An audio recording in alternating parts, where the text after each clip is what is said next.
Hello friends, তো আমি প্রেয়সী চলে এসেছি নতুন আর একটা ভিডিও নিয়ে। তো কদিন ধরে আমার শরীরটা খুব খারাপ ছিল, প্রচণ্ড জ্বর এসেছিলো, গা হাত পা ব্যথা, আমি উঠতে পারিনি, সেরকম কোনো ভিডিও করতেও পারিনি। তো আজ একটু বেটার লাগছে বলে আমি ভিডিওটা বানালাম। তো আমি বর্তমানে আছি বাবার বাড়িতে। তো সেখানে এসে আমার জ্বরটা দুম করে দেখছি চলে এলো। মানে গরমে যখন তখন ঠান্ডা খাওয়া, ফ্রিজ থেকে জল বের করে খাওয়া, স্নান করা, এসি থাকা, সব মানে আমাকে একসঙ্গে চেপে ধরেছে, দিয়ে আজ আমার এই অবস্থা হয়ে গেছে। যাই হোক, গরমে এরকম হবে, কিছু করার নেই, সাবধানে তো সবাইকেই থাকতে হবে। তো ওই যে দেখতে পাচ্ছ বাস স্ট্যান্ডের পেছনেই আমাদের বাড়ি। মানে এই ছাদের এই কোনায় দাঁড়িয়ে থাকলে না, কে এলো কে গেল, কে দাঁড়িয়ে আছে ওখানে, সব মোটামুটি দেখা যায়, বোঝা যায় আর কি। তো একদম পেছনেই আমাদের বাড়ি। তো এই হচ্ছে আমাদের ছাদটা। আর ওয়েদারটা আজকে দেখো, এত সুন্দর আজকে ওয়েদার। ভোরবেলা থেকেই দেখছি হাওয়া দিচ্ছিল, খুব সুন্দর ঠান্ডা ঠান্ডা।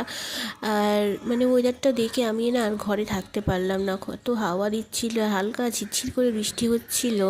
আমার তো খুব ভালো লাগছিল। মানে এরকম একটা ব্যবসা গরমের পরে যেরকম একটা ওয়েদার পাবো ভাবতেই পারিনি।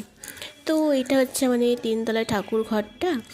তো এই দেখো ছাদটা ভিজে আছে, দাঁড়াতেও ভয় লাগছে, তার মধ্যে মা বকা দিলেও যে জ্বর এসছে আর ভিজে ভিজে ভিডিও করছে।